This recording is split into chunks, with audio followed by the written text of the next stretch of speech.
Like the majority of Americans, and many people around the world right now, I've been staying home as a part of the widespread quarantine effort against the COVID-19 pandemic. Also, like most people, I'm starting to really need a haircut and a shave. So to help me best learn how to groom myself while in isolation, I'm going to look back in history at the first origins of grooming, scissors, and razors, and cast and sharpen my own set in bronze. Then call in some remote advice from my barber, and see how badly I can mess up my hair. Everything we use comes from 8,000 generations of collective innovation and discovery, but could an average person figure it all out themselves and work their way from the Stone Age to today? That's the question we're exploring. Each week I try to take that next step forward in human history. My name is Andy, and this is How to Make Everything. Be sure to subscribe and turn on notifications so you don't miss the next step in this journey. Global pandemics themselves are a byproduct of humanity's development. Thanks to some of the early inventions and innovations that formed the building blocks of the Bronze Age, most notably agriculture and animal domestication, humanity was able to settle in large numbers, form cities, and expansive trade networks, which allowed both the invention of bronze alloy tools, as well as worldwide networks for diseases to now spread, which is something we've now had to deal with ever since. But let's try and focus on more of the positives, like now having a sweet shiny metal alloy like bronze that open the door to tools like scissors and razors and make grooming yourself a little bit easier. It's believed shaving and plucking of hairs dated back before metals, using sharp flint and obsidian stones, but copper and then bronze provided much more efficient tools. However, even then, it wasn't done daily. While today we mostly take care of grooming by ourselves, barbers were a profession that dates back to at least 5000 BCE in Egypt and has remained popular ever since. For some advice on being my own barber, I reached out to someone who we talked to before on a different topic, Mustache Jim. We previously talked to him in our camera making video on his passion of large format photography, but he also works as a barber specializing in straight razor shaves, haircuts, and beard trims. Thanks for joining us again. It's an honor to be a part of it. Well, I've been working as a barber throughout Minneapolis for about 20 years now. Homebound and working on my artwork right now. And also I'm working on a show. It means the world to me to connect with people. I work on a show called Kindness Club. So what do you know about the history of barbers? Barbering has been around for an exceptionally long time. It's one of the oldest professions. Egyptian times, they used to use obsidian as razors. It used to be where barbers were dentists as well as surgeons. They would hang a pole out in front where they would hang the bloody rags. The wind would whip the rags around the pole and create a candy striping effect. That's how the barber pole came to be. So what suggestions would you have for everyone who's under quarantine right now and are thinking about cutting their own hair? You want to start simple. Throughout my barbering career, I've sort of prided myself on cutting without guards, and I enjoy the craft of sort of sculpting by using clipper over comb or freehand. But I would suggest use guards. You want to use a lot of mirrors in front of you, to the side of you. Use the mirror in your bathroom. Get different angles. One of the things that's going to be challenging as you do this, your hands are going to be going a different direction than you think. It's going to be really counterintuitive if you take a lot of breaks. One of the things that it's human nature to do is to panic and try to fix it really quick. Remember, you have all the time in the world. Put it down for just a minute, take a breath, and start again. I would suggest starting with scissors if you can, because the clippers, you can get yourself in a lot of trouble really quick. You can kind of paint yourself in a corner. And understand, you have to compromise. Just like, okay, it's a big risk. I'm not gonna do it. Easy does it, little at a time. Expect that you will make at least one mistake. Razor has to be pretty sharp then. That's pretty important, right? It's incredibly important for it to be really sharp. That through a microscopic view of it, you'll have little edges and like rough spots. Because once you get the edge on it, then you want to strop it. Like imagine this is the sharp end. So you want to go dull side first. Dull side first. You do that a couple times. And what that does is it smooths that blade even further. How do you tell when you have it to the right sharpness? I have hair on the back of my hand and I'll take a little patch and I'll I'll test it. You start, you go with the grain, and then you take a second pass and you go across the grain in the cheeks and in the mustache area. And, you want to still stay with the grain down here because that's where people tend to have sensitive skin. You go once with the grain, you go once across the grain. It'll get you really close. It takes a lot of practice, concentration, time, and effort. Any other styling tips or techniques you'd like to share? Yeah, now's a good time to select hairstyles that are a lot more easily attainable. If you've got guards, use guards. Easy does it.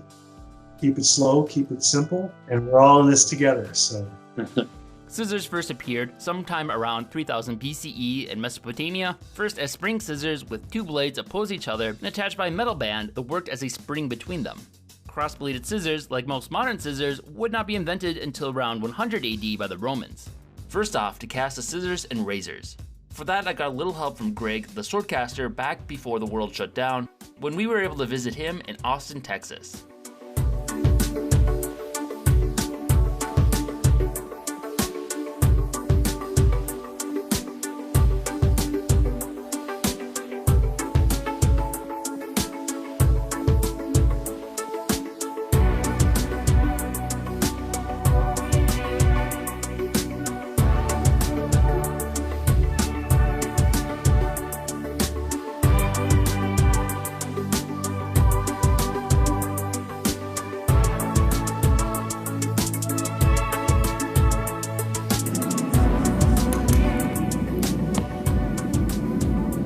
Oh my God, that exceeded my expectations. Yeah. Wow, like he's trying to burn himself. Well, you want a little spring action. What I'm thinking might give you a little spring action would be hardening this a bit. So if you just like pound that, that might give you some of the kind of tension that you need to get it to spring back. I think you're gonna get a shave with that.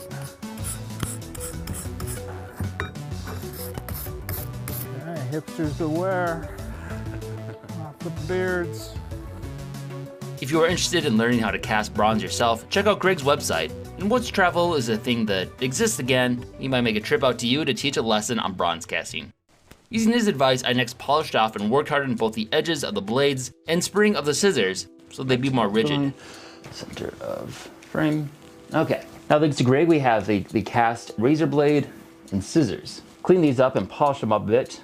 And what's left now is to actually sharpen them to a cutting edge. And to actually shave hair and cut hair, it needs to be pretty sharp. So traditionally they would often use basically just random stones they would find with different grain sizes. You try to find ones with uniform grit and use them basically like you would sandpaper and go from larger grains to smaller grains to get a finer and finer polish. And there'd be different parts of the world that are really well known for their different levels of consistency and fineness to their grind that you could get a really sharp blade. I've done this previously with a few different tools. It's very slow. It's not very accurate. So it's kind of just a guesswork of the size of the grains. So I'm gonna use a more modern alternative. This is basically the exact same thing. It just is completely uniform and will give you a guaranteed polish to a certain amount. And this allows you to more accurately move your way up to finer grits and get a finer and finer polish. So first up, we're gonna use a file, just speed it up, get us really close in the ballpark, and then start moving on to the whetstones. We start with 120 to 220, 400 to 1000, 3000 to 8000. And then there's a last step often done, especially with razors, called a strope. Usually a piece of leather, and you basically just run the blade down it, and this helps align the metal. There's some polishing with it, especially if I have a polishing compound. For this, I have a more modern one that comes with a polishing compound on it. This is just a stropping block. Use that to finish it off and hopefully get a razor sharp blade. With a lot of my bronze tools, I only sharpen them somewhat of the way, mostly because I'm oftentimes just hacking at things with an axe, where a mostly sharp blade will do. There's not a whole lot of point in getting them super sharp because it's gonna dull pretty quick. So these will be really sharp. Otherwise it's gonna hurt. So it'll be interesting to see how sharp they can actually get. It's probably pretty hard to find someone who actually shaves using bronze today. Bronze is likely not gonna be able to get quite as sharp as actual hardened steel. Not sure how long it'll last. So it'll be a little bit of experiment, and we'll see. Maybe I need to sharpen as I go. Maybe it'll last the whole shave. But overall, the process is actually probably a little bit easier than with steel because it's a softer metal. Should be a little bit quicker, but besides that, it should be basically the same process. And while bronze tools are not that common, maybe they'll come back with this whole pandemic. They have the added feature of being made with a copper alloy, which will actually kill any viruses and bacteria naturally, where a normal surface, the virus could last up to a day or two. With copper, only 4 hours. Between each use, it's disinfected automatically. We'll see, try it out, and hopefully not slit my throat or anything in the process.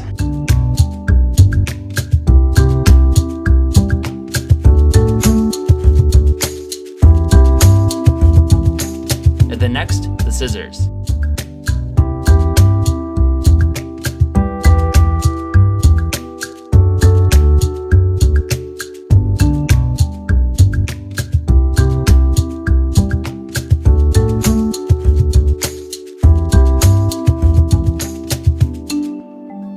To assist with the shave, I'm going to make a few different versions of shaving cream.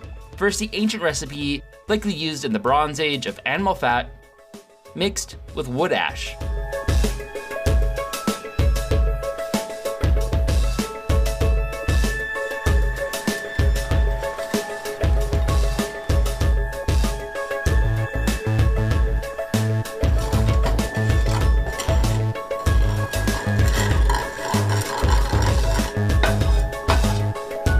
Then a modern recipe that uses aloe and coconut oil, something I've previously extracted before while making sunscreen.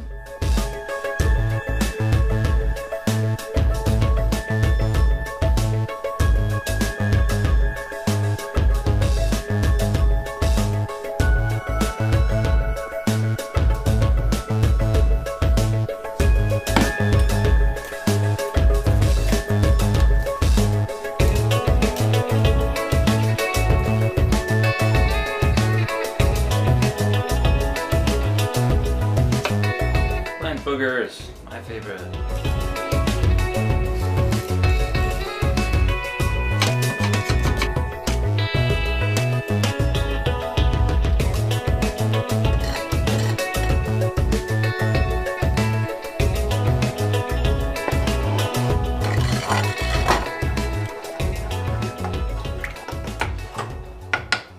The hairstyles during the Bronze Age varied greatly from culture to culture, and even person to person.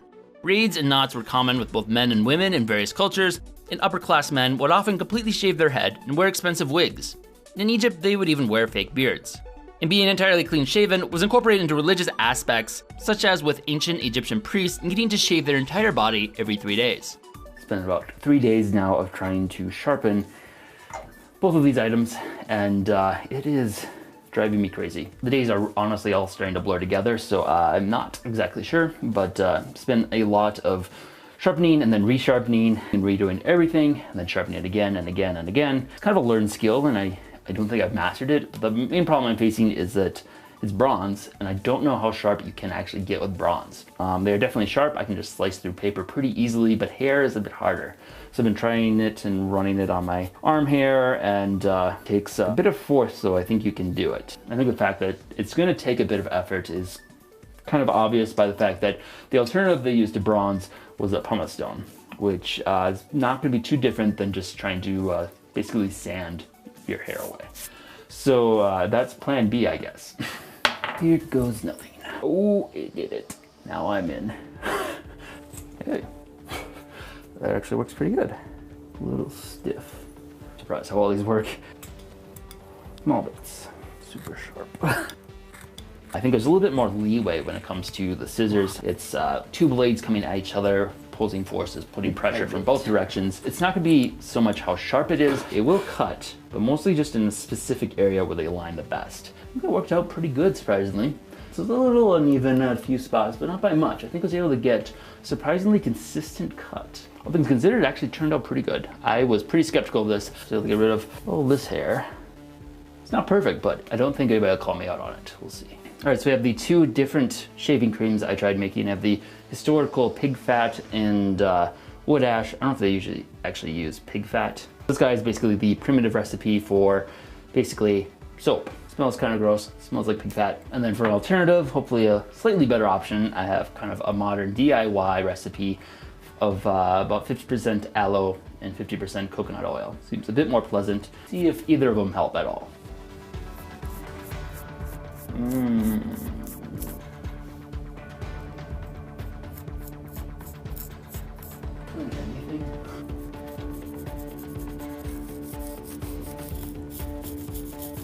failure it is trying to get this stuff off.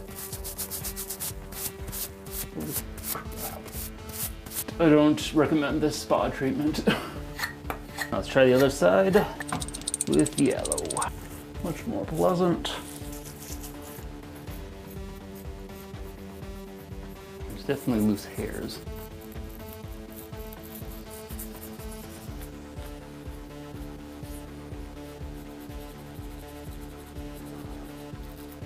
Oh, this really hurts. There's a fair amount of blood on there. Interesting. So that was not very successful. I'm bleeding all over here, and then over here it's just pig fat. Can't even tell what happened there. So it's hard to say if it's just because I don't know how to sharpen it or that I don't know how to shave with a straight razor well enough. I tried a variety of different techniques and got some hair removal, but nothing that was really like not painfully slow and ineffective. I guess it's a good exfoliator, which compared to the next alternative, a pumice stone, rub that on and that feels about the same, I'd say. So that was a horrible experience. I think I'm going to reevaluate being clean shaven, and maybe just having a beard is a little bit more preferable until we get to the Iron Age. All right, so I got well washed up and cleaned myself off now. Got the really disgusting pig fat and wood ash off my face. End result, I'd say the razor was a bit of a failure. I did manage to remove some hair, but mostly it just made a really bad rash and it really hurts. Even the back of my hand where I did the test shaves has developed a bit of a rash. Bronze razor, not the greatest. At this point, I'm kind of curious why exactly it failed. There's the possibility that it was just reaching the upper limits of how sharp bronze can get, but it also might have just been my own technique and inexperience in sharpening. I believe I followed all the steps very carefully, put a lot of time into trying to get this razor sharp, but didn't quite cut it, very literally. But I'm sure there's probably somebody more knowledgeable out there who can maybe cue me in on what I need to do better next time. On the other hand though, the scissors were actually pretty successful. I'm pleasantly surprised how effective they were. I thought it was going to be a pretty painful process of mostly pulling my hair with these as tweezers, having to go back and even it out or just shave it all off in the end. But I'm actually pretty happy with the haircut. This is 100% done with these pair of scissors. I found I could do it pretty well. Once I figured out how to press them closer together so they aligned a little bit tighter, that seemed to yield a little bit better result. I was able to cut larger chunks of hair. Not quite as effective as modern scissors. Still had to do a little at a time. And then just being patient as I went and not freaking out. Like Mustache Jim suggested, I was able to get a pretty even cut that I'm pretty happy with. Cannot stand when my hair gets that long. So I feel very relieved that it's much shorter now. I hope this video has been helpful for anybody who's struggling with their own grooming techniques while they're in isolation. Hopefully being a guinea pig and trying to do it with some really primitive Bronze Age scissors gives you a little bit more confidence to do it yourself. I think Mustache Jim gave some really great advice to help you get started if you want to do it yourself. I look forward to seeing how everybody and their hair looks once this quarantine is finally over. I feel like if I can do this decent of a job with primitive Bronze Age scissors that we cast ourselves, you don't really have much of an excuse. So look forward to seeing everybody then. Stay safe out there. Thanks for watching. Thank you to all of our patrons. See you next time. If you enjoyed this video, be sure to subscribe and check out other content we have covering a wide variety of topics. Also, if you've enjoyed these series, consider supporting us on Patreon. We are largely a fan-funded channel and depend on the support of our viewers in order to keep our series going. Thanks for watching.